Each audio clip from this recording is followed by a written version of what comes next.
You are watching Grace Television.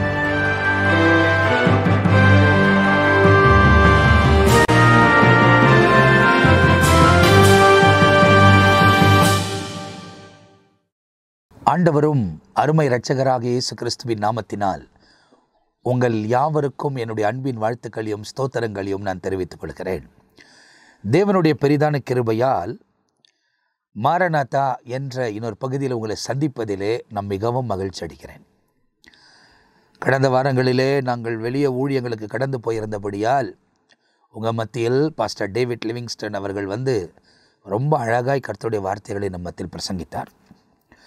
நல்ல தேவ வசனத்தை பேசுகிற ஒரு தேவனுடைய ஊழியக்காரர். தொடர்ச்சியாய் நித்திய ஜீவன் நிகழ்ச்சியிலும் அநேக வசனங்களை கொண்டு வந்து நம்மோடு கூட அவர் பேசுகிறதை நாம் அறிந்திருக்கிறோம்.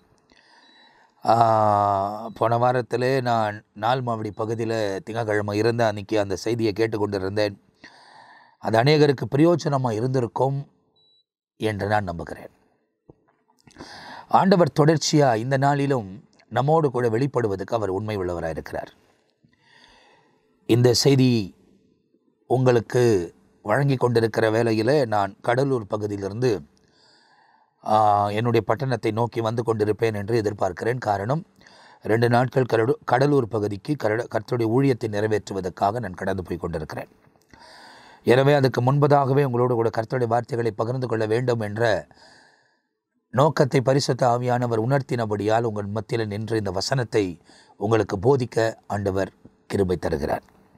இதை நீங்கள் நேரடி காணலாய் தான் பார்க்கிறீர்கள். ஆனாலும் கர்த்தருடைய வசனத்தை தொடர்ந்து அவர் என்னை உணர்த்துகிறபடி உங்களோடு கூட பகிர்ந்து கொள்வதில் எனக்கு மிகுந்த சந்தோஷம்.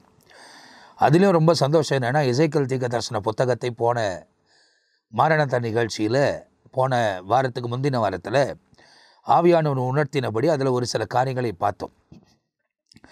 ஆனால் இந்த எசேக்கியேல் தீர்க்கதரிசன புத்தகம் 1ஆம் அதிகாரத்தில் தான் இன்னும் இருக்கிறேன்.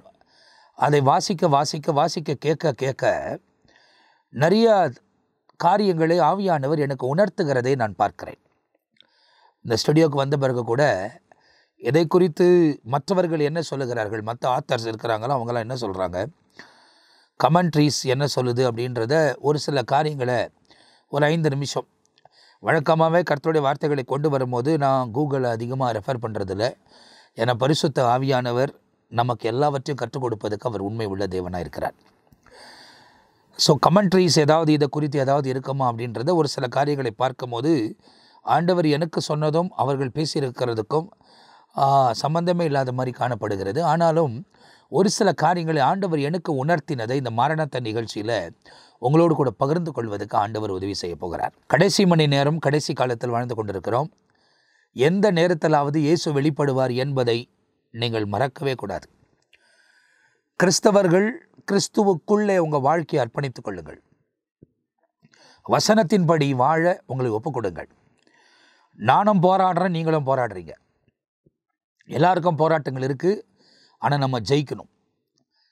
எதுக்குள்ளே ஜெயிக்கணும்னா எக்கால சத்த ஊதுறதுக்குள்ளே ஜெயிக்கணும். அது எப்போ ஊதுன்னு தான் தெரியாது. ஆனால் எல்லா அடையாளங்களும் நம்முடைய கண்களுக்கு முன்பதாய் ரொம்ப அழகாய் வரிசையாய் நிறைவேறி வருகிறதை பார்க்கிறோம். இயேசு கிறிஸ்து சொன்ன எல்லா காரியமே நம் கண்களுக்கு முன்பதாய் நிறைவேறி வருகிறது.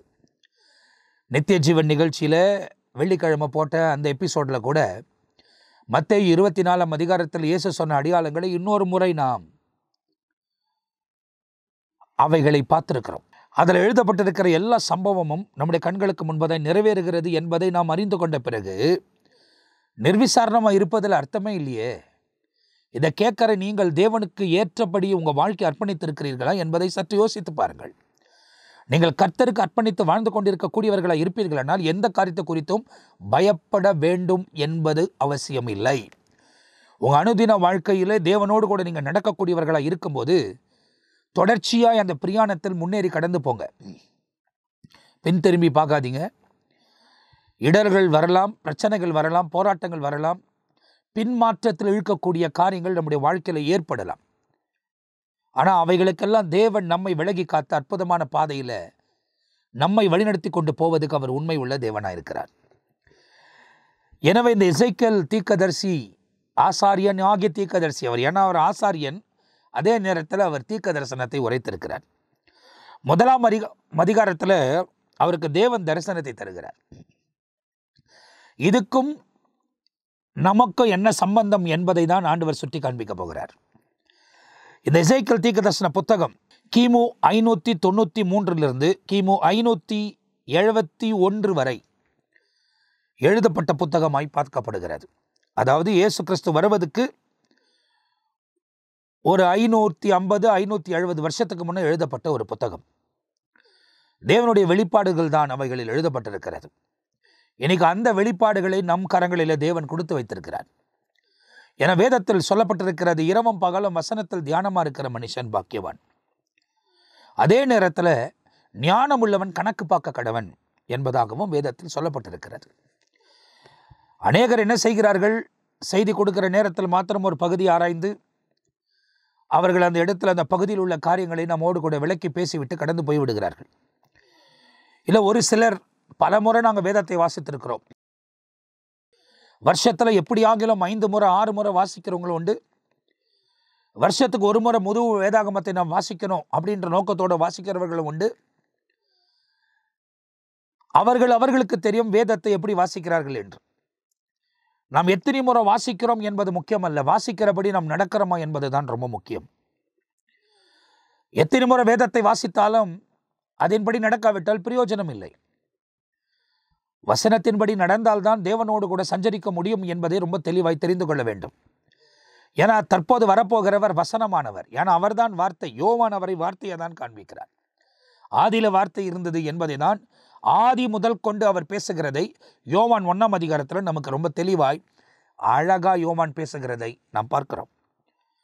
அப்படியானால் வார்த்தையானவர் தான் மேகத்தில் வெளிப்பட போகிறார். வார்த்தையில் நிலைத்திருக்கக்கூடியவர்கள் தான் அவரோடு கூட இணைக்கப்பட முடியும் என்பதை நீங்கள் தெளிவாய் தெரிந்து கொள்ள வேண்டும். சீஷர்கள் ஒரு முறை கேட்கும் போது, நான் போய் என் பிதாவின் வீட்டில் உங்களுக்கு அநேக வாசஸ்தலங்கள் உண்டு, அதில் ஒன்று உங்களுக்காக ஆயத்தம் பண்ணி நான் திரும்ப வந்து நீங்களும் என்னோடு கூட இருக்கும்படி உங்களை நான் அழைத்து கொண்டு போகிறேன் என்பதை யோவான்ல தான் 14ஆம் அதிகாரத்தில் அவர் எழுதுகிறார். அப்போ நீங்கள் அந்த இடத்துல பார்க்கும்போது நீங்கள் ரொம்ப தெளிவாக அறிந்து கொள்ளிங்கன்னா, இப்போ அவங்க கேட்குறாங்க சீஷருங்க, நீங்கள் எங்கே போகிறீங்கன்னே தெரியாது, உங்கள் வழி எப்படி தெரியும்? அப்போ இயேசு ரொம்ப தெளிவாக உங்களுக்கு சொல்கிறார், நானே உனக்கு வழியும், நானே உனக்கு சத்தியமும், நானே உனக்கு ஜீவனமாக இருக்கிறேன் என்பதை இயேசு அவர்களுக்கு துல்லியமாய் பேசினதை வேதத்தில் நமக்கு தெளிவாய் சொல்லப்பட்டிருக்கிறது. அதே நேரத்தில் யோவான் என்ன எழுதுகிறார், சத்தியத்தை நீங்கள் அறிவீர்கள், சத்தியமே உங்களை விடுதலையாக்கும். அப்போ நானே சத்தியம் என்றால் இயேசுவை நீங்கள் அறிந்து கொண்டால் அவர்தான் நம்மை விடுதலையாக்கப் போகிறவர். எதிலிருந்து விடுதலையாக்கப் போகிறவர்? இந்த நிரந்தரமற்ற வாழ்க்கையிலிருந்து நித்தியமான வாழ்க்கைக்குள்ள நம்முடைய வாழ்க்கையை மாற்றி அமைக்கப் போகிறவர் இயேசு. எனவே அவருக்கு செவி கொடுத்து அவருக்கு ஏற்றபடி வாழ்வதற்கு உங்கள் வாழ்க்கையை நீங்கள் அர்ப்பணித்துக் கொள்ள வேண்டும். கர்த்தர் தம்முடைய மகிமையின் பிரசன்னத்தையும் இரக்கத்தையும் உங்கள் வாழ்க்கையில் தொடர்ந்து விளங்க பண்ணுவதற்கு அவர் உண்மை உள்ள தேவனாக இருக்கிறார்.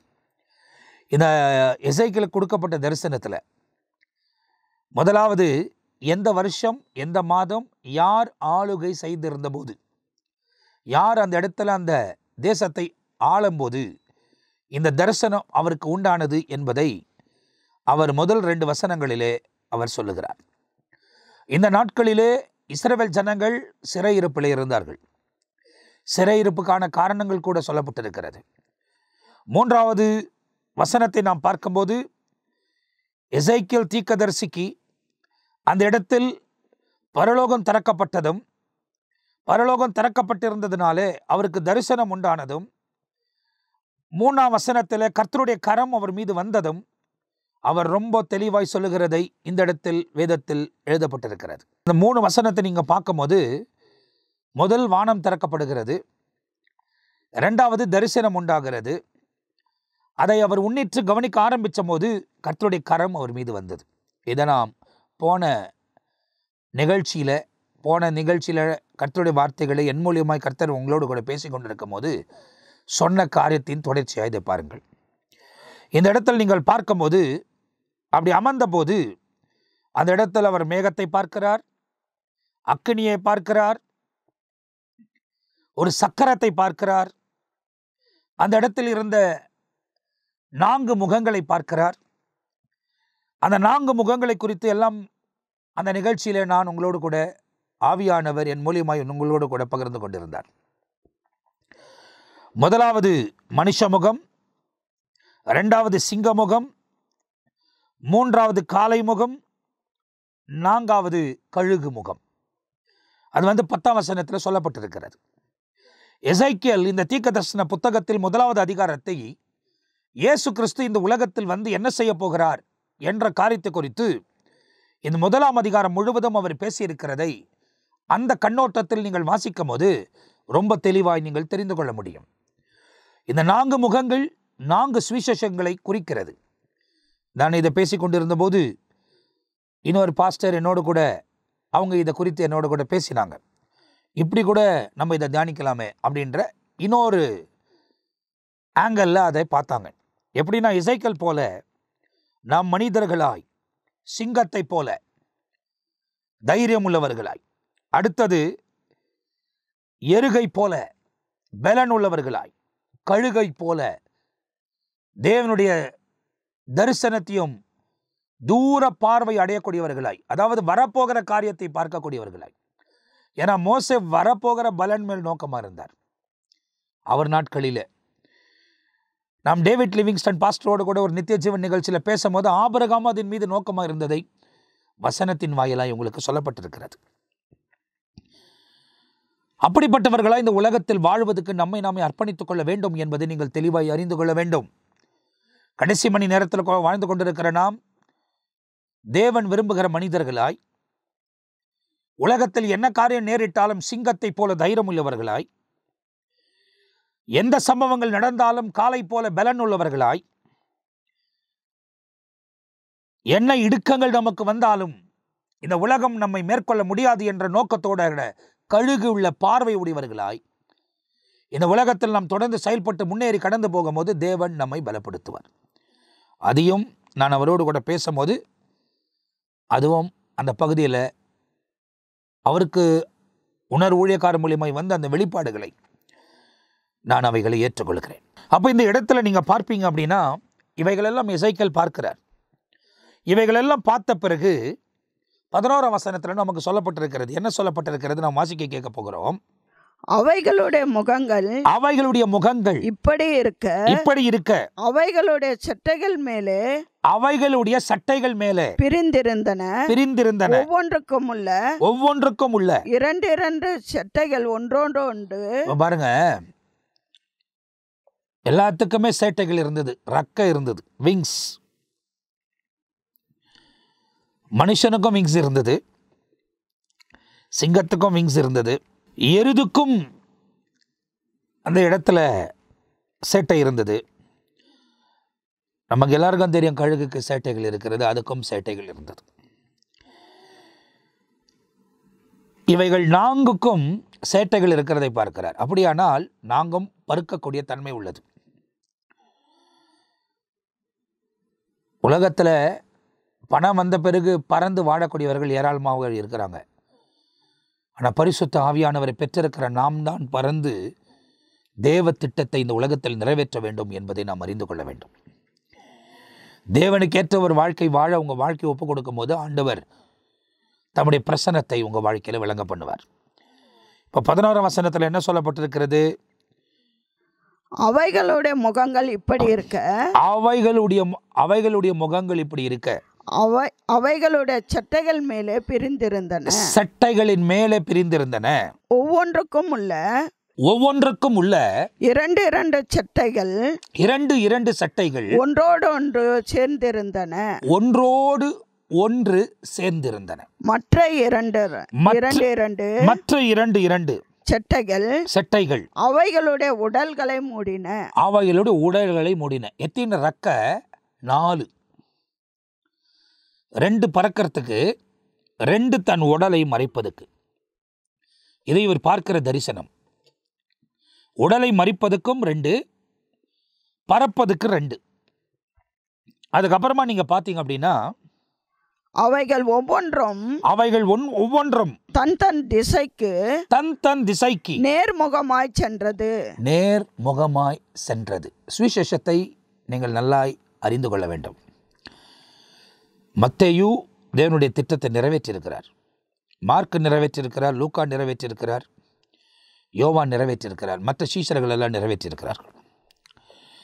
இந்த 4 முகங்களை குறித்து பேசுகிற இவர் இந்த 4 பேரும் தேவ சித்தத்தை துல்லியமாய் நிறைவேற்றுகிறதை சொன்னபடியே இயேசு வந்து இந்த உலகத்தில் ஊழியங்களை முடித்து அவங்கள காத்திருக்க சொல்லி பரிசுத்த ஆவியானவருடைய பலன் வந்த பிறகு இவர்கள் ஒவ்வொருவரும் பரிசுத்த ஆவியானவர் எங்கே நடத்தினாரோ அப்படி இவர்கள் நேர்முகமாய் நடந்ததை நாம் தெளிவாய் தெரிந்து கொள்கிறோம். திரும்ப அந்த 12ஆம் வசனத்தை வாசிப்போம். அவைகள் ஒவ்வொன்றும் தன் தன் திசைக்கு நேர்முகமாய் சென்றது. ஆவி போக வேண்டும் என்றிருந்த, பாருங்க, ஆவி போக வேண்டும் என்ற எவ்விடத்துக்கும் அவைகள் போயின. எங்கெல்லாம் பரிசுத்த ஆவியானவர் இவர்களை போகமிடி கட்டளையிட்டாரோ எசிட்டேட் பண்ணாம அவர்கள் கடந்து போனார்கள். உயிரை பணயம் வைத்து அவர்கள் கடந்து போனார்கள்.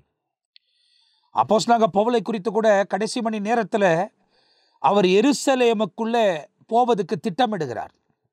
அப்போ அந்த ஊரில் இருக்கக்கூடியவர்கள் சொல்லுகிறார்கள், எருசலேமுக்கு நீ போவாயானால் உன்னை அந்த இடத்தில் பிடித்து அவர்கள் சிறையிலே அடைப்பதற்கும் உன்னை கொன்று போடுவதற்கும் அவர்கள் வகை தேடுகிறார்கள் என்று. ஆனாலும் பரிசுத்த ஆவியானவர் உணர்த்தினபடி அவர் அந்த இடத்துக்கு கடந்து போனதை வேதாகமத்தில் நமக்கு எழுதப்பட்டிருக்கிறது. பரிசுத்த ஆவியானவர் எப்படி நம்மை நடத்துகிறாரோ அப்படிதான் ஊழிய பாதையில் நாம் முன்னேறி கடந்து போக வேண்டும். தேவனை நம்பக்கூடிய ஒவ்வொரு மனிதனும், வெறும் ஊழியர்கள் மாத்திரம் அல்ல, தேவனை விசுவாசிக்கிற ஒவ்வொருவரும் பரிசுத்த ஆவியின் நிறைவை பெற்று இருக்கிற அந்த அனுபவத்துக்குள் வந்திருக்கிற ஒவ்வொருவரும் ஆவியானவர் சொல்லுகிறபடி தான் நடக்க வேண்டும். ஆவி சொல்லுகிறபடி நீங்கள் நடக்காவிட்டால் எக்கால சத்தம் உங்க காதுகளில் கேட்காது. கைவிடப்பட்டு உபத்திரவத்தில் நீங்க ஜெயிப்பீங்கன்னா அதுக்கு பிறகு நீங்கள் வந்து அந்த இடத்துல மத்திய ஆகாயத்தில் ஏற்றுக்கொள்ளப்படுவீர்கள். ஆனால் அதுக்கு முன்பதாகவே கண்ணிமிக்க நேரத்தில் மறுரூபமாக்கி ஆண்டவர் சுலபமாய் தன்னுடைய திருசபையை அழைத்து அங்க வைத்துக் கொள்வதாய் வேதத்தில் நமக்கு சுட்டி காண்பித்திருக்கிறார். நீங்கள் நல்லா அறிந்து கொள்ள வேண்டும், ஆவியானவர் நம்மை நடத்துகிறபடியே நாம் நடந்து முன்னேறி கடந்து போக வேண்டும். சமீபத்தில் ஒரு காரியத்தை ஆண்டவர் எனக்கு காண்பித்தார். நாம் மனிதர்களாக இருந்தாலும் நம் நடைமாடக்கூடிய தேவனை சுமக்கக்கூடிய ஆலயமாய் தான் கர்த்தர் நம்மளை பார்க்கிறார். என் ஆண்டவர் சொல்கிறார், நீங்களே அந்த ஆலயம். அப்படின்னா ட்ராபனாக்கிள், நாமே நடமாடக்கூடிய ஆசரிப்பு கூடாரமாக இருக்கிறோம். நாம் ட்ராபனாக்கிளாக இருக்கிறோன்ற. ஏன்னா நமக்கு பின்னாடி ஸ்பைனல் கார்டு இருக்குது தெரியுமா? 33 முடிச்சுகள் இருக்கிறதாக சொல்லப்பட்டு இயேசு கிறிஸ்துவின் 33 வருட ஊழிய அனுபவத்தை காண்பிக்கக்கூடியதாக இருக்கிறது. நமக்கு இந்த ரிப்போன் இருக்குது தெரியுமா? இந்த ரிப்போன் இந்த பக்கம் 12 இருக்கு, இந்த பக்கம் 12 இருக்கு. இது எதை குறிக்கிறதுனால் 12 கோத்திரம், 12 சீஷர்கள். அது நடுவில் கர்த்தர் இருதயத்தை வைத்திருக்கிறார், அங்கே அவர் வாசம் பண்ணுகிறார். அப்போ நம்மளை ஆண்டவர் டிசைன் பண்ணியிருக்கிறது எந்த மாதிரி அப்படின்னு சொன்னாக்கா, நடமாடக்கூடிய ஆசரிப்பு கூடாரமாய் நம்மளை உருவாக்கி வச்சிருக்கிறார். நம்முடைய ஒவ்வொரு அமைப்பும் நீங்கள் இதோடு கூட ஒப்பிட்டு பார்க்கும்போது எவ்வளோ அற்புதமாய் தேவன் மனிதனை படித்திருக்கிறார் என்பதை நாம் தெளிவாய் தெரிந்து கொள்ள முடியும். அப்போ இன்றைக்கு இந்த நிகழ்ச்சியை பார்த்து கொண்டிருக்கிற நீங்கள் தேவனுடைய ஆலயமாக இருக்கிறீர்கள். தேவனுடைய ஆலயமாக இருக்கக்கூடிய நீங்கள் உங்களை கரைப்படுத்தி கொள்ளாதபடி, ஏன்னா சாத்தான் என்ன பண்ணுறான்னா கரைப்படுத்தி கொண்டே இருக்கிறான். உங்களை குற்றமுள்ள வாழ்க்கைக்குள்ள பிரவேசிக்க வைப்பதற்கு பல முயற்சிகளை தந்து உலகத்தின் இச்சைகளும் உலகத்தின் ஆசைகளும் உங்களுக்குள் கொண்டு வந்து தேவன் எவ்வளவுதான் உங்களை வழிநடத்தி கொண்டு போக போராடினாலும் அந்த பாதையை விட்டு நீங்கள் விலகி சொந்த இஷ்டத்தின்படி வாழ்வதற்கு அவன் பலவிதமான வழிகளை நமக்கு முன்பதாய் திறந்து வைக்கிறான். நன்மையும் தீமையும் நாம் தான் அறிந்து கொள்ள வேண்டும். நன்மையானதை நீ பின்பற்றினால் உலகத்தில் இடர்களில் உண்டாகும், அந்த வாசல், அந்த வழி குறுகியது, அதை கண்டறியக்கூடியவன் குறைவானவனே என்று எழுதப்பட்டிருக்கிறது. ஆனால் கேட்டுக்கான வாசல் விசாலமானது, அநேகர் அந்த வழியாய் போய் மடிந்து போகிறார்கள் என்பதும் வேதத்தில் சொல்லப்பட்டிருக்கிறது. என சாத்தானுக்கு நியாய தீர்ப்பு உண்டாயிருக்கிறது. அவன் நரக அக்கினியிலே தள்ளப்பட போகிறது. 100% கன்ஃபார்ம், 100%, 100க்கு 100. ஏன்னா அவன் அங்கதான் பங்கடிய போறான். அதோடு கூட வரப்போகிற இந்த ஆன்டி கிரைஸ்ட்ன்றாங்க, வரட்டும். அவர் வரும்போது நம்ம இங்க இருக்க மாட்டோம், இருக்கக்கூடாதுன்னு தான் இந்த பிரசங்கெல்லாம். உங்களோட பேசுறவர் என்னோட கூட பேசி கொண்டிருக்கிறார், உங்களோட மாத்திரம் பேசுறது இல்லை. ஏன்னா நமக்கு தெரிந்த வசனம், வேத வசனம் இருபுறமும் கருக்குல பட்டியமா இருக்கிறது. கேட்கிற உன்னையும் வெட்டும், பேசுற எண்ணையும் வெட்டும். என பேசுகிறவர் ஆவியானவர். அப்போ இந்த உலகத்தில் அவனுக்கு உண்டான தீர்ப்பு நமக்கு உண்டாகணும்னு சொல்லி நம்மளையும் பின்மாற்றத்தில் இழுப்பதற்கு பலவிதமான காரியங்களை நமக்கு முன்பதாய் அவன் விதைத்து கொண்டு வருகிறான். வேதத்தில் எவ்வளோ சத்தியத்தை தேவன் நமக்கு வெளிப்படுத்தினாலும் அவைகளுக்கெல்லாம் செவி கொடுக்காதபடி நம்ம சொந்த இஷ்டமாய் வாழ்வதற்கு பலவிதமான வழிகளை திறந்து விடுகிறான். அதுக்கேற்ற மாதிரி நிறைய சிநேகிதர்களை உண்டு பண்ணுகிறான். வழி விலகி போவதற்கு பல காரியத்தை சாத்தான் உண்டு பண்ணி கொண்டிருக்கிறான். அவைகளை அறிந்து கொள்ளும் போது நீங்கள் எச்சரிக்கையாக இருந்து தேவனையே பின்பற்றுவதற்கு உங்களை ஒப்புக் கொடுக்க வேண்டும். தேவ சித்தத்தை செய்கிறேன், தேவ சித்தத்தை செய்கிறேன்னு சொல்லி உன் சொந்த இஷ்டத்தை செஞ்சு கொண்டிருந்தேன்னா கைவிடப்பட்டுருவேன். சும்மாக்கிறதுக்கெல்லாம் அவர் சொல்லிட்டாருன்ற ஒரு பேர் இழுக்கக்கூடாது. ஏன்னா நிறைய பேர் எனக்கு அப்படி தான் இருக்கிறாங்க. கர்த்தர் சொல்லிட்டார். கர்த்தர் சொன்னால் செய்யுங்க, பிரச்சனை இல்லை. ஆனால் அவர் சொல்லாமல் கர்த்தர் சொல்லிட்டார் நீயே எதனா செஞ்சுட்டு இருந்தீங்கன்னா உனக்கு ஐயோ. வராரு, வீணாக என் நாமத்தை வழங்காது இருப்பாயாக என்பது ஒரு கட்டளை. நியாய தீர்ப்பார். எல்லாத்தையும் பண்ணுறதெல்லாம் நம்ம யோசித்து பண்ணிவிட்டு அவர் பேரை சொல்லிக்கிட்டு இருக்கக்கூடாது. ரொம்ப எச்சரிக்கையாக இருக்கணும். கர்த்தர் தான் சொன்னாரா, உணர்த்தினாரா, யாரோ சொல்கிற ஒரு வாக்குத்தத்த வசனம் பைபிளில் கொடுக்கப்பட்டிருக்கோம், அதை எடுத்து உங்களுக்கு பிரசங்கித்திருப்பார்கள். அது எனக்கு தான் பேசிட்டாருன்றது உடனே அந்த இடத்துல ஏதோ ஒன்று செய்ய போய் சிக்கி கொண்டு தவிக்கக்கூடிய எவ்வளோ பேர் இருக்கிறாங்க தெரியுமா? வருஷத்துக்கு ஒரு வாக்குத்தத்தம், இப்போ மாசத்துக்கு ஒன்று, இப்போ நாளுக்கு ஒன்று, இப்போ மணி நேரத்துக்கு ஒன்று. தேவ திட்டத்தை மாறி போய் கொண்டிருக்கிறாங்க உலகம். பிரபலங்கள் கூட இவைகளுக்கு சிக்கி கொண்டிருக்கிறாங்க. யார் யாருக்கு வாக்குத்தத்தம் கொடுக்கிறது? சும்மா கர்த்தர் பேரை சொல்லிட்டு நம்ம வாக்குத்தத்தம் கொடுத்து கொண்டிருந்தோம். நிச்சயமாய் நியாய தீர்க்கப்படுவீர்கள். என் சொந்த இஷ்டமாய் நான் இங்க பேசிக்கொண்டில்லை, ஆவியானவர் உணர்த்துகிறதை உங்களோடு கூட பகிர்ந்து கொண்டிருக்கிறேன். எனவே வாக்குத்தத்தங்கள் வேதத்தில் எழுதப்பட்டிருக்கிறது. இந்த வாக்குத்தத்தங்கள் எல்லாம் அந்த நாட்களில் வாழ்ந்த மனிதர்களுக்கு எழுதப்பட்டிருக்கிறது. அந்த மனிதர்கள் அந்த வாக்குத்தத்தங்களை பெறுவதற்கு ஏற்ற ஒரு வாழ்க்கை வாழ்ந்திருக்கிறார்கள். ஆகையால் கர்த்தர் அவங்களோடு கூட பேசினார். அந்த மாதிரி நீங்கள் வாழ்கிறீர்களா என்பதை சற்று யோசித்து பாருங்கள். வெறும் வாக்குத்தத்த வசனத்துக்காக எத்தனையோ இடத்துக்கு கடந்து போய் உட்கார்ந்து கொண்டிருக்கிற எத்தனையோ ஜனங்கள் நான் பார்த்திருக்கிறேன். உங்களுக்கு ஐயோ, உங்களோடு கூட பேசக்கூடியவர்களுக்கு கூட ஐயோ. காரணம், கர்த்தர் பேர்ல சும்மா இருக்கக்கூடிய வசனங்களை தோண்டி ஒரு 50-100 வசனத்தை தெரிந்து கொண்டு உன்னை இப்படி செய்வார் அப்படி செய்வார்னு மனிதர்களை திசை திருப்பி அவங்க வாழ்ந்து கொண்டு இருக்கிற தவறான வாழ்க்கையிலே சரி கர்த்தர் உன்னோட கூட இருப்பார் அப்படின்னு சொல்லிட்டு நீங்க நடத்திட்டு இருந்தீங்கன்னா உங்க வார்த்தையை கேட்ட போகிறவனோ மடிந்து போவான், சொல்றோம் நீங்களும் அவங்களுக்காக உத்தரவாதமா மாறிடுவீங்க. எதை பேசினாலும் கவனமா பேசுங்க. இது விளையாட்டான சமாச்சாரம் இல்லை, இது தேவனுக்குரிய விஷயம்.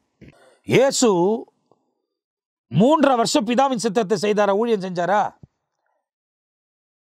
கூட இருக்கிற சீஷர்களுக்கு வருஷத்துக்கு ஒரு வாக்குத்தத்தம் இல்லை மாசத்துக்கு ஒரு வாக்குத்தத்தம் கொடுத்ததா எங்கன்னா இருக்கா? வாப்பா ஒலிவ மலைக்கு போகலாம், நான் இன்னைக்கு வாக்குத்தத்தம் பண்ண, உனக்கு வாக்கு பண்ண போறேன். என்னங்க பண்றோம் நம்ம? ஜோசியக்கார மாதிரி இன்னைக்கு உலகத்துல ஜனங்கள் இந்த மாசம் என்ன வாக்குத்தத்தம், இந்த வாரம் என்ன வாக்குத்தத்தம், இன்னைக்கு கர்த்தர் என்ன வாக்குத்தத்தம் கொடுத்தார். நாம் செய்ய வேண்டிய காரியங்கள் எல்லாம் பைபிள் எழுதப்பட்டிருக்கு. நீ அதை செஞ்சு கொண்டு போனாலே எல்லாமே பின்தொடரும். ஒன்று வசனம் இல்லை, உனக்கு சேர வேண்டிய எல்லா நன்மையும் உன்னை பின்தொடரும். ஆனால் தேவனோடு கூட வாழ்வதற்கு நீ அர்ப்பணித்திருக்கிறாய். சற்று யோசித்துப்பார். இவைகளெல்லாம் தேவனால் உண்டாகிறதா இல்ல சாத்தானின் தந்திரத்தினால் உண்டாகிறதா? சற்று யோசித்து பாருங்கள். இந்த இடத்துல அந்த வசனத்தை மீண்டுமாய் வாசிக்க போகிறோம். 12ஆம் வசனம். அவைகள் ஒவ்வொன்றும் தன் தன் திசைக்கு நேர்முகமாய் சென்றது. தன் தன் திசைக்கு நேர்முகமாய் சென்றது. ஆவி போக வேண்டும் என்று எவ்விடத்திற்கும் அவைகள் போயின. பார்த்தீங்கன்னா இந்த சுவிசேஷகர்கள் எல்லாம், தேவனால் அழைக்கப்பட்டவங்க எல்லாம் பரிசுத்த ஆவியானவர் எங்க அனுப்பினாரோ அங்க போயிட்டாங்க. நம்மளாம் ஒன்னா இருக்கலாம், நம்ம கடைசி வைக்க எல்லாம் ஒன்றா இருந்து ஒன்றாவே போகலாம் அப்படின்லாம் சொல்ல. தோமா இந்தியாவுக்கு வந்து மரித்தார். அவங்கவுங்க மரித்த சரித்திரம் இங்கே நான் எழுதி வச்சிருக்கிறேன். அவங்கவுங்க மரித்த சரித்திரங்களை எழுதி நான் வச்சுருந்தேன். எதுக்கு வச்சிருக்கிறேன் அப்படின்னாக்கா, அவர்களெல்லாம் எப்படி மரித்தார்கள் என்பதை அறிந்து கொள்வதற்காக. இந்த இடத்துல நீங்கள் பார்த்தீங்க அப்படின்னா, யூதாஸ் முதலாவது இயேசு கிறிஸ்து மரிக்கும் போதே நாண்டு கொண்டு செத்து விட்டார். கிபி 30 செத்துறார். அதாவது 30 AD அவர் சாவுறார், நாண்டு கொண்டு செத்தார். பேதுரு கிபி 54 56 அவர் தலைக்கீழாய் சிலுவையில் அறிந்து ரோமிலே கொன்றார்கள். ஆண்ட்ரூ ஏசியா மைனர்ல கிரீஸில் அவரையும் கிராஸான சிலுவையில் வைத்து அடித்தார்கள். 60 62 வரைக்கும், 60 to 62 AD. யாக்கோபு ஜேம்ஸ் அவர் எருசலேம் ஸ்பெயினில் போய் ஊழியம் செய்தார். 44 AD அவர் தலையை சிரசேதம் பண்ணார்கள். பைபிள் எழுதப்பட்டிருக்கல, யாக்கோபை ஏரோது இருக்கும் போதே தலையை சிரசேதம் பண்ணான் 44. அதாவது இயேசு மரித்த 13 வருஷத்துக்குள்ள 14 வருஷத்துக்குள்ள அவர் மரிக்கிறார். ஜான் டர்க்கியில், அதான் ஏசியா மைனர்ன்னு சொல்கிறாங்க, டர்க்கி தான் ஏசியா மைனர். அங்கே 98 நல்ல மரணத்தை அவர் சந்தித்ததாக சரித்திரத்தில் சொல்லப்பட்டிருக்கு. நத்தானியல் அவரும் டர்க்கியில் தான் அவர் தோலை உரித்து அவரை கொன்று போட்டார்கள். உயிரோடு தோலை உரிக்கிறாங்க, கொன்று போட்டார்கள். மத்தேயு, லேவி என்னக்கூடிய மத்தேயு எத்தோப்பியாவில்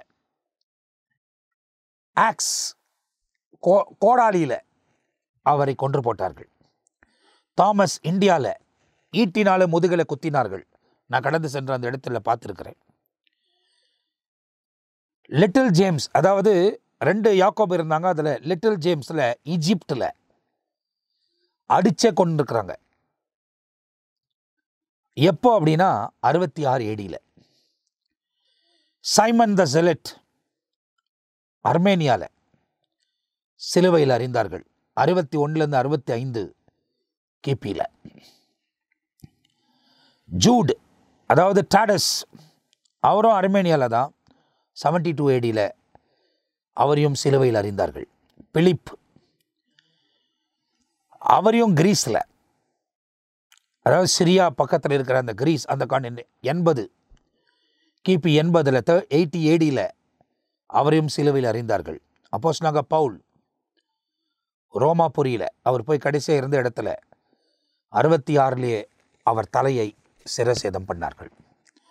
மத்தாயஸ் குறித்தும் எழுதப்பட்டிருக்கிறது.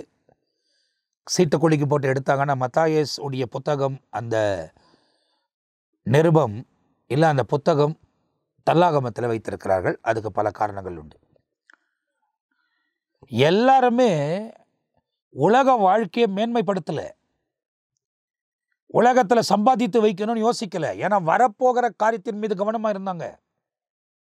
இன்னைக்கு நாம் என்ன பண்ணி கொண்டிருக்கிறோம் சற்று யோசித்து பாருங்கள். இந்த இடத்துல பைபிள் சொல்லுது, ஆவி எப்படி அவர்களை நடத்தினதோ அப்படியே அவர்கள் கடந்து போனார்கள். திரும்ப அந்த வசனத்தை வாசிப்போம். அவைகள் ஒவ்வொன்றும் தன் தன் திசைக்கு நேர்முகமாய் சென்றது. ஆவி போக வேண்டும் என்ற எவ்விடத்திற்கும் அவைகள் போயின.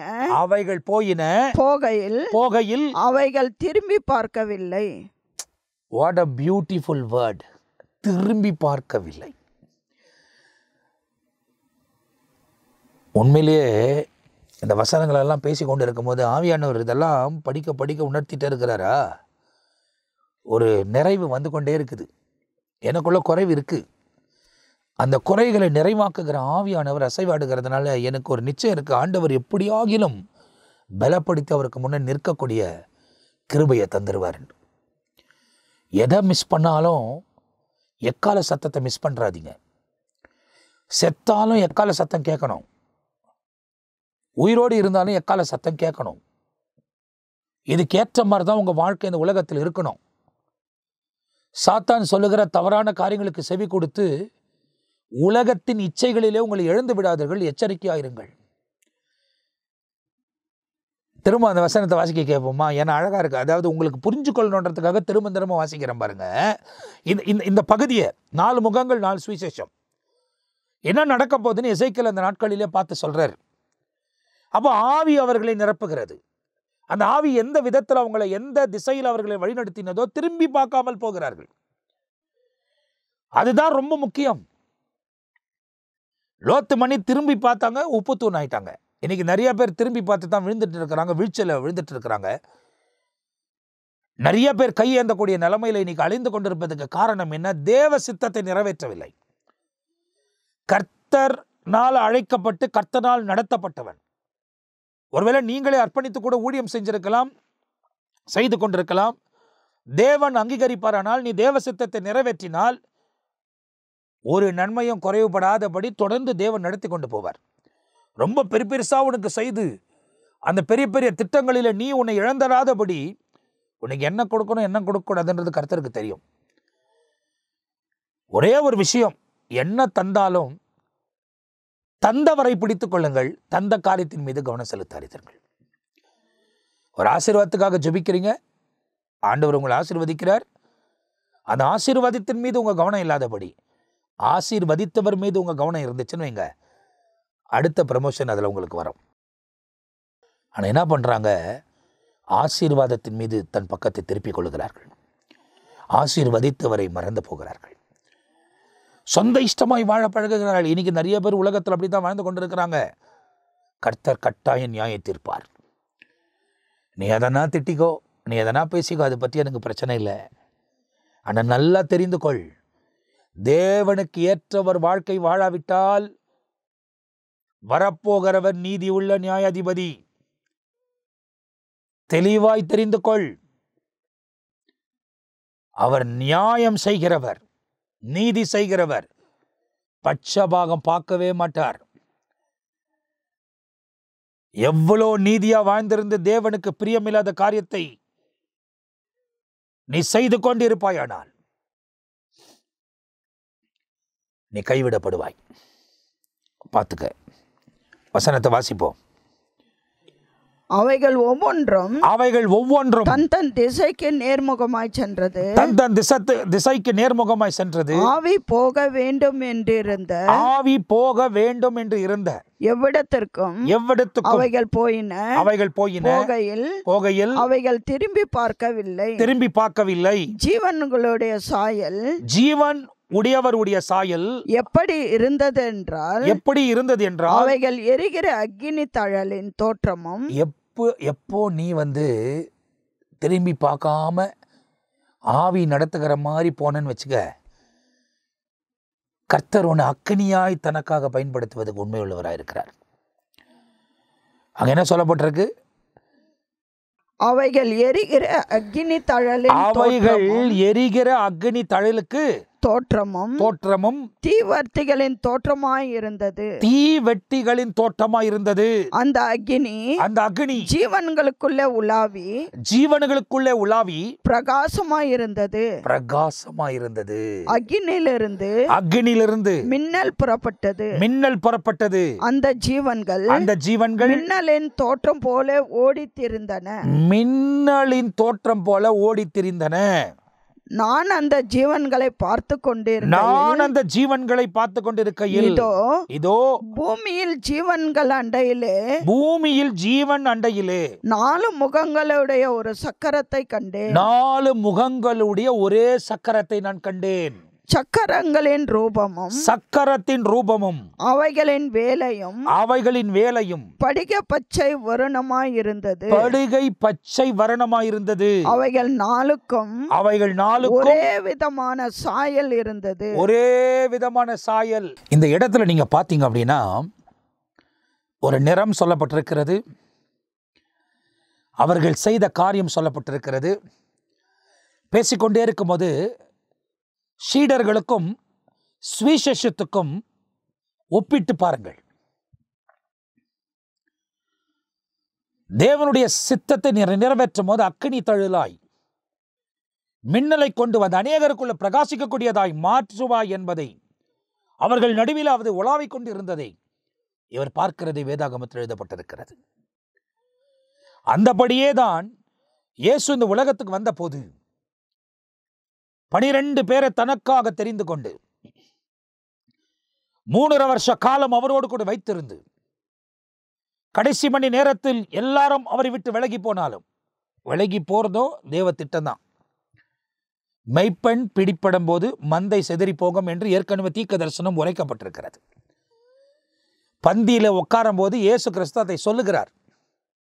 நீங்க எல்லாரும் என் நிமித்தமா இந்த இரவு வேளையில இடரல் அடைவீர்கள். இல்லை நான் அவங்க கூட இருப்பேன், நான் என் ஜீவனை கொடுப்பேன்லாம் பேசுகிறாங்க.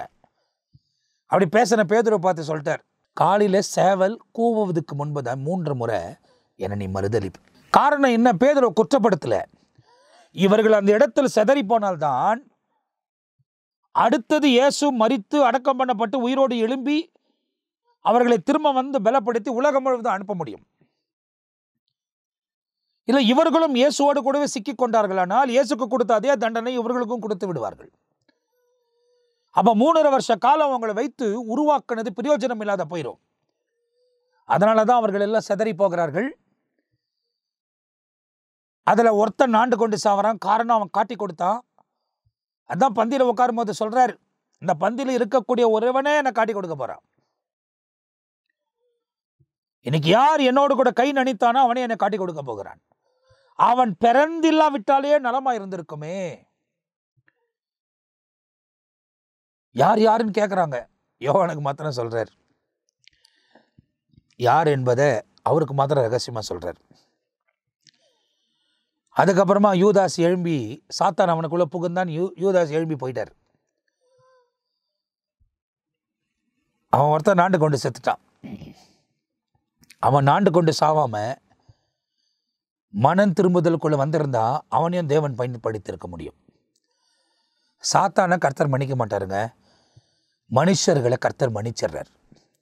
சாத்தானையா ஆண்டவர் மன்னிக்க மாட்டாருன்னா, பாவமே இல்லாத ஒரு இடத்துல அவன் பாவம் செய்திருக்கிறான்.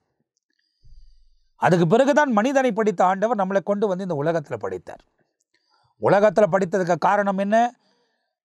நம்மளும் தவறிட்டோம் அப்படின்னா நம்மளை மன்னிக்கக்கூடிய ஒரு ஸ்தானத்தில் வைக்க வேண்டும் என்ற நோக்கத்தோட உலகத்தில் படைத்திருக்கிறார்.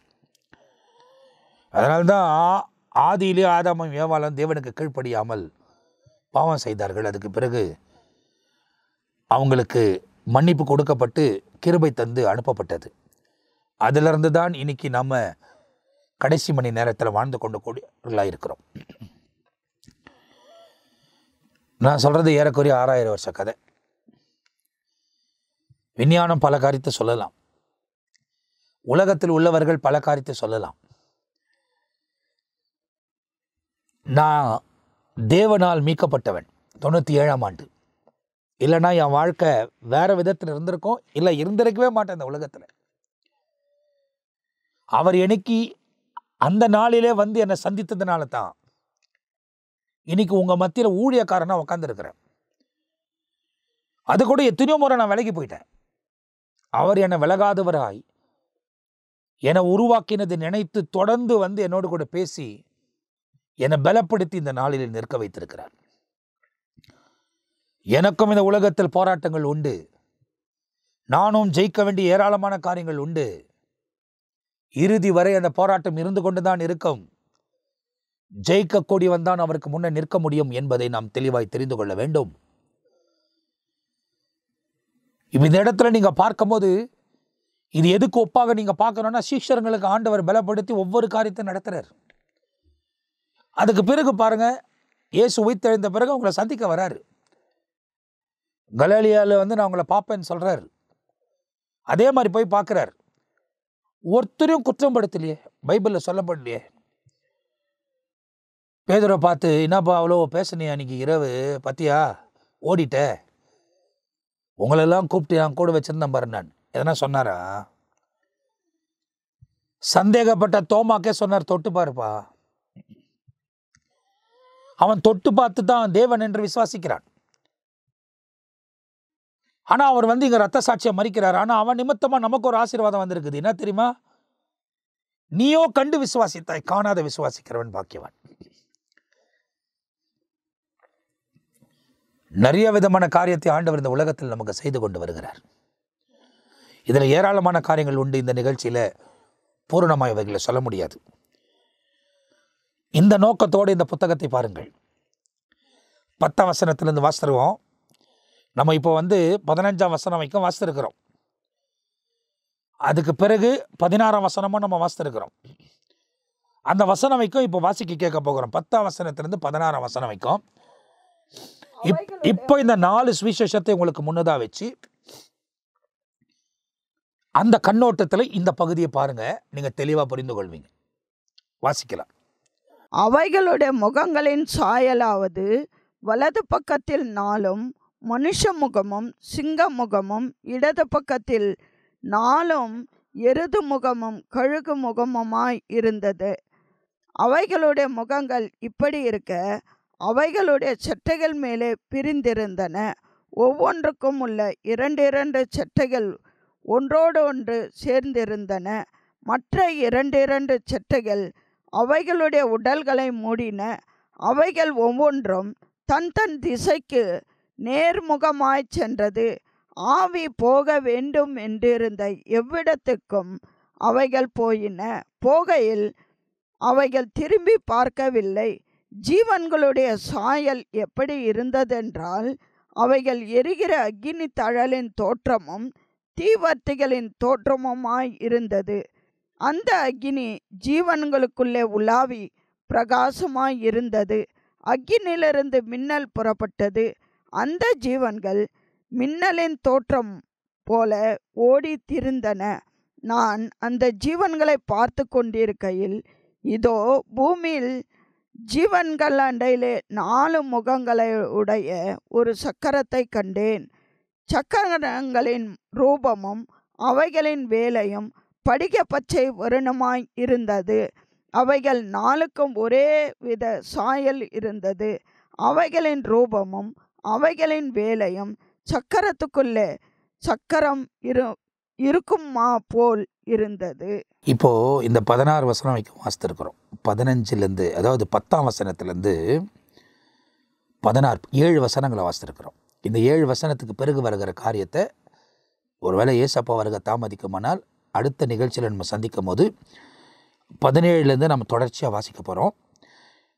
இந்த முதல் அதிகாரம் முழுவதுமே இயேசு வந்து இந்த உலகத்தில் என்ன செய்ய போகிறார் என்பதை குறித்து இவர் தரிசனத்தை பார்த்து ரொம்ப தெளிவாக எழுதுகிறார். இவர்களெல்லாம் தேவனோடு கூட நடந்தவர்கள். நாமும் இன்னைக்கு பரிசுத்த ஆவியானவர் என்ன சொல்லுகிறாரோ அதை தான் செய்ய அழைக்கப்பட்டிருக்கிறோம். சொந்த இஷ்டமாக இந்த உலகத்தில் வாழ்வதற்கும் சொந்த இஷ்டமாக செய்வதற்கும் அல்ல, தேவனோடு இணைந்து வாழ்ந்து தேவனுடைய நாமத்தை மகிமைப்படுத்த நாம் அழைக்கப்பட்டிருக்கிறோம். அழைக்கப்பட்ட நோக்கத்தை நிறைவேற்றுவதற்கு நம்மை நாமே அர்ப்பணிக்க வேண்டும். எனவே இந்த காலத்தில் இந்த மாரணத்த நிகழ்ச்சியில் ஆண்டவர் இவைகளெல்லாம் நமக்கு வெளிப்படுத்துகிறார், வெளிரங்கமாக்குகிறார். இவைகளெல்லாம் நம்மோடு கூட பேசுகிறதுக்கு காரணம் என்ன? காலம் சமீபமாக இருக்குது, இயேசு வரப்போகிறாரு, எல்லா அடையாளங்களும் நம்ம மத்தியில் நிறைவேறி கொண்டு இருக்கிறது. டைம் நொடி கணக்காக டைம் வெயிட் பண்ணின்னு இருக்கிறோம். உண்மையில் உலக வாழ்க்கை மேலே எனக்கு பற்றுதல் இல்லை. எதனா நடக்கட்டும், எதனா போட்டோம், எந்த நேரத்தில் ஆண்டவர் வந்தாலும் அவரோடு கூட இணைக்கப்பட வேண்டும் என்ற ஒரே நோக்கத்தோடு தான் உலகத்தில் வாழ்வதற்கு கர்த்தர் கிருபை தருகிறார். உலகத்தில் உள்ள பிரபலமானவர்கள் எல்லாம் இன்றைக்கு கர்த்தர் பக்கமாக திரும்பி கொண்டிருக்கிறார்கள். தேவனுடைய வருகை குறித்து அறிவித்துக் கொண்டிருக்கிறார்கள். எனவே நீங்களும் உங்கள் வாழ்க்கையை தேவனுக்கு ஏற்ற மாதிரி அர்ப்பணித்துக் கொள்ளுங்கள். கர்த்தருக்கு ஏற்ற மாதிரி வாழ ஒப்புக் கொடுங்கள். உங்களை இழந்துடாதீங்க. நம்முடைய ஆத்மா ரொம்ப வெளியேற பெற்றது.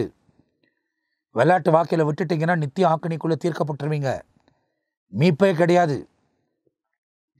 மூச்சு இருக்கிறவைக்கு தான் இரக்கம், அதுக்கு பிறகெல்லாம் நியாய தீர்ப்பு. இந்த இரக்கத்தின் காலத்திலே நீங்கள் நிறைய பேர்னால வஞ்சிக்கப்படாதபடி தேவனை பின்பற்ற உங்களை ஒப்புக் கொடுங்கள். சுவிசேஷத்துக்கு செவி கொடுங்கள். பரிசுத்த ஆவியானவருடைய நிறைவுக்கு செவி கொடுங்கள். அப்படி நீங்கள் செவி கொடுக்கும்போது உலகத்தில் உள்ள எல்லா காரியத்தையும் ஆண்டவர் உங்களுக்கு வாய்க்க பண்ணுவார். உங்களுக்கு என்னெல்லாம் வேணுமோ அதினதின் நேரத்தில் அதினதின் காலங்களில் ஒவ்வொன்றும் அழகாக செஞ்சிருவார். நீங்கள் அதை வச்சு போராடாதீங்க. ஏன்னா கிறிஸ்துவை நம்பி இருக்கிறவனுக்கு சகல ஏதுவும் நன்மைக்கு எதுவாக நடக்கிறது. நமக்கு நன்மையானது மாத்திரம் தான் கர்த்தர் செய்வார். நிறைய விஷயங்கள் டிலே ஆகலாம், லேட் ஆகலாம், நல்லது. நீங்கள் ஆண்டவரை நம்பி இருக்கிறீங்க, ஒப்பு கொடுங்க, கலங்காதீங்க. எல்லாம் கர்த்தர் பார்த்து பாருன்ற வாழுங்க. நிச்சயமாக தேவன் உங்கள் வாழ்க்கையில் மேன்மையான காரியத்தை செய்வார். எக்கால சத்தத்தை மாத்திரம் எதிர்பார்த்து வாழ்ந்து கொண்டிருங்க. ஒருவேளை அதுக்குள்ளே மரணம் நேரிட்டால் கிறிஸ்துவுக்குள்ளே மரிப்பதுக்கு உங்களை நீங்கள் ஒப்பு கொடுக்கணும். கிறிஸ்துவுக்குள் மரித்தால் மாத்திரம்தான், வசனத்தை கை கொண்டு நடந்தால் மாத்திரம்தான் உயிரோடு எழும்பி அந்த மத்திய ஆகாயத்துக்கு ஏற்றுக்கொள்ளப்படுவோம். இல்லைனா அங்கேயே வைக்கப்படுறோம். அடுத்த 7 வருஷம் முடித்த பிறகு நியாய தீர்ப்பு. என்ன நியாய தீர்ப்பு? அக்னி கடலில் தள்ளப்போகிறவர்களுக்கு நியாய தீர்ப்பு உண்டாகும். ஏன்னா நிறைய பேர் ஆலயத்துக்கெல்லாம் வந்தவங்க கைவிடப்பட்டிருப்பாங்க. ஏன்னா அவங்க வேத வசனத்தை வாசித்தாங்க, பிரசங்கித்தாங்க, ஆனால் அதன்படி வாழல, செய்யலை. அப்போ அவங்கெல்லாம் ஆண்டவரை கேட்பாங்க, ஏன் ஆண்டவர் நான் உனக்கு இப்படிலாம் செஞ்சேன்னா அவங்களுக்கு என்ன பண்ணாங்கன்றதை அவங்களுக்கு காமிச்சு அவங்கள அக்னி கடலில் தள்ளுறாரு. ஆனால் இரத்தத்தினால் கழுவப்பட்ட அனுபவத்தோடு தேவனுடைய நீதியில் வாழக்கூடியவர்களுக்கு இந்த நியாய தீர்ப்பை தப்பித்து மத்திய ஆகாயத்தில் ஏற்றுக்கொள்ளப்படுகிறார்கள். அவனுக்கு கிரியைக்கான பலன் அங்கே கொடுக்கப்படுகிறது. எனவே தேவனோடு இணைந்து வாழவும், தேவனோட சஞ்சரிக்கவும், வரப்போகிற 7 ஆண்டு ஆட்டுக்குட்டியின் கல்யாணத்தில் பிரவேசிக்கவும், அதுக்கு பின்பு நடக்கப் போகிற 1000 வருஷ அரசாட்சியில் தேவனோடு கூட ஆளுகை செய்யவும், அதுக்கு பிறகு வரப்போகிற நித்தியத்துக்குள் பிரவேசிக்கவும் உங்கள் வாழ்க்கையை நீங்கள் அர்ப்பணித்துக் கொள்ள வேண்டும். உலகத்தில் இருக்கிற அழிந்து போகிற பொருட்கள், உலகத்தில் இருக்கிற எல்லாமே அழிஞ்சு போகிறது. அதன் மீது கவனமாக இராமல் தேவனோடு நடக்க உங்கள் வாழ்க்கையை ஒப்புக் கொடுங்கள். இயேசு உங்கள் வாழ்க்கையில் மேன்மையான காரியங்களை செய்வார். எனவே இந்த மாரநாத்த நிகழ்ச்சியில் இந்த 10ஆம் வசனத்திலிருந்து எசேக்கியேல் தீர்க்கதரிசன புத்தகம் 1 - 16 வரைக்கும் ஒரு சில காரியங்களை நாம் பார்த்துருக்கிறோம். இந்த கண்ணோட்டத்தில் இந்த பகுதியை படிங்க. அந்த நாட்களில் அவர்கள் என்ன செய்ய போகிறார்கள் என்பதை நாம் இந்த முதல் அதிகாரத்தில் தெரிந்து கொள்ள முடியும். 2ஆம் அதிகாரம் வந்த உடனே அந்த நாட்களில் அந்த ஜனங்கள் என்ன செய்தார்கள், அவங்களுக்கு எசேக்கியேல் தீர்க்கதரிசி அனுப்புகிறார். அப்போ அதிலிருந்து அதை குறித்து வாசிக்கிறோம். தொடர்ந்து வர வர வர கடைசி நாட்களின் காரியங்கள் எல்லாம் எசேக்கியேல் தீர்க்கதரிசி எழுதுகிறார். இப்போ நடக்கிற சம்பவங்கள் எல்லாம் எசேக்கியேல் தீர்க்கதரிசி எழுதி வைத்திருக்கிறார். நம்ம இரவும் பகலும் இதில் தியானமாக இருப்போமானால் நாம் பாக்கியவான்களாய் நிற்பதற்கு கர்த்தர் உதவி செய்வார். எவ்வளோ பெரிய ஊழியம் செய்கிறோம், எவ்வளோ பெரிய ஸ்தாபனம் என்பது முக்கியமல்ல. எவ்வளோ ஊழியக்காரங்களை எழுப்பியிருக்கிறோம், எவ்வளோ சபைகளை கட்டியிருக்கிறோம், அது முக்கியமல்ல. வசனத்தின்படி வாழ்ந்தோமா, அதுதான் முக்கியம். உங்களை நீங்கள் ஆராய்ந்து கொள்ளுங்க, தேவனோடு கூட ஒப்பு கொடுங்க. இயேசு உங்கள் வாழ்க்கையில் மேன்மையான காரியங்களை செய்வார். நான் உங்களுக்காக ஜெபிக்க போகிறேன். நாம் கண்களை மூடி ஜெபிப்போம். நல்ல பிதாவே, இந்த நிகழ்ச்சியில் உங்களுடைய வசனங்களை பகிர்ந்து கொள்ள கர்த்தர் கிருபை தந்தீர். வார்த்தையின் வெளிச்சத்துக்குள்ளே ஜனங்களை நடத்தி கொண்டு வருகிறீர். எந்த முகாந்திரத்தோடு இவைகளெல்லாம் வெளிப்படுத்துகிறீரோ, எந்த முகாந்திரத்தோடு கூட இவைகளெல்லாம் இவர்களோடு கூட பேசுகிறீர்களோ, அவைகள் உருவாக்கப்பட கர்த்தர் கிருபை தாரும். அவங்க போராடுகிற காரியத்தில் ஜெயம் எடுக்க கர்த்தர் உதவி செய்யும். உலகத்தை ஜெயிக்க நீர் உம்முடைய பலனை தாரும்பா. பரிசுத்த ஆவியானவருக்கு இடம் கொடுத்து நீங்கள் நடத்துகிற விதமாய் நடந்து முன்னேறி கடந்து போக உதவி செய்யுங்க. மனிதர் கொடுக்கிற ஆலோசனை அல்ல, நாம் எதிர்பார்க்கிற காரியங்களுக்குள்ள அல்ல, உம்முடைய சித்தத்தை பூரணமாக இந்த உலகத்தில் நிறைவேற்றுவதற்கு இரக்கம் பாராட்டுங்க. இரவும் பகலும் ஜெபிப்பதில் தரிக்க, எந்த வேலை பார்த்து கொண்டு இருந்தாலும் இருதயம் உம்மோடு கூட இணைக்கப்பட்டிருக்க ஒவ்வொருவருக்கும் உதவி செய்யும். அவர்கள் அப்படி செய்ய ஒப்பு கொடுக்கிறபடியால் இந்த உலகத்தில் எவ்வளோ நாள் இருக்க போகிறார்களோ அந்த நாள் வரை பரிபூர்ண ஆரோக்கியத்தோட, பலத்தோட, சமாதானத்தோட, குடும்பத்தில் சந்தோஷத்தோட, அவங்க பண பொருளாதார தேவைகள் எல்லாம் சந்தித்து தெளிவாய் அற்புதமாய் நீர் நடத்துவீராக. எல்லா சூழ்நிலைகளையும் மாற்றி அமையும். உமக்கு ஏற்றவைகளை சிந்திக்க தொடர்ந்து உமக்காய் முன்னேறி கடந்து போக உதவி செய்யுங்க. உங்கள் நாம மகிமைப்படட்டும். எல்லாவற்றையும் தாழ்த்தி தாழ்மையோடு ஒப்பு கொடுக்கிறோம். ஒவ்வொருவருடைய துக்கம் சந்தோஷமாய் மாறட்டும். உங்கள் நாம மகிமைப்படட்டும். துதி கன மகிமை எல்லாம் உமக்கு ஒருவருக்கே செலுத்துகிறோம். இயேசு கிறிஸ்துவின் நாமத்தில் ஜெபிக்கிறோம் ஜீவனுள்ள நல்ல பிதாவே, ஆமேன், ஆமேன். பிரியமானவர்களே, இந்த நிகழ்ச்சி உங்களுக்கு ஆசீர்வாதமாக இருந்திருக்கும் என்று நான் நம்புகிறேன். தொடர்ந்து எசேக்கியேல் 1ஆம் அதிகாரம் இந்த கண்ணோட்டத்தில் வாசித்து பாருங்கள், நிறைய காரியத்தை தெரிந்து கொள்வீங்க. அதே நேரத்தில் எங்களுக்காக ஜெபிங்க, நாங்கள் உங்களுக்காக ஜெபிக்கிறோம். நித்திய வாழ்க்கையை மாத்திரம் விட்டுறாதீங்க, நல்ல மனசில் வச்சுக்கொள்ளுங்க. எல்லா காரியமும் நிறைவேறுது. அதனால் நிர்விசாரணமாக இல்லாதபடி தேவன் பக்கமாக திரும்புங்க. நம்மளை ஆயத்தப்படுத்துறதுக்காக ஆண்டவர் அநேக வசனங்களை பேச சொல்கிறாரு. அதை நித்திய ஜீவன் தலைப்பில் வாரத்துக்கு 2 முறை பேசி கொண்டிருக்கிறோம். அதே நேரத்தில் மாரநாத்தா என்ற இந்த நிகழ்ச்சி திங்கட்கிழமையில் உங்களுக்கு நேரடி காணலாய் ஒளிபரப்பப்படுகிறது. சுவிசேஷம் அறிவிப்பதோடு 5 ஊழியக்காரர்கள் ஒன்று இணைந்து நாங்கள் சுவிசேஷம் அறிவிக்கிறதும் வாரத்துக்கு 2 முறை உங்களுக்கு வழங்கப்படுகிறது. அதே நேரத்தில் ஒவ்வொரு நாள் கால வேளையிலும் ஒரு வார்த்தை, வாக்குத்தத்தம் இல்லை, ஒரு வார்த்தை வசனத்தை விதைக்கிறோம். ஊழியக்காரர்கள் இயேசுவோடு கூட பேசும் வாரங்கள் என்ற நிகழ்ச்சியில் உங்களோடு கூட கர்த்தருடைய வார்த்தைகளை பகிர்ந்து கொண்டு வருகிறார்கள். வசனத்தில் நிலைத்திலுங்கள், வசனமானவர் வருகிறார், அவரோடு கூட நாம் வசனத்தில் நில்லுமானால் அவரோடு இணைக்கப்படுவோம். அடுத்த பகுதியில் சந்திக்கிற வரை நான் உங்ககிட்ட விடை பெறுகிறேன். கர்த்தர் உங்களை ஆசீர்வதிப்பாராக. ஆமேன், ஆமேன்.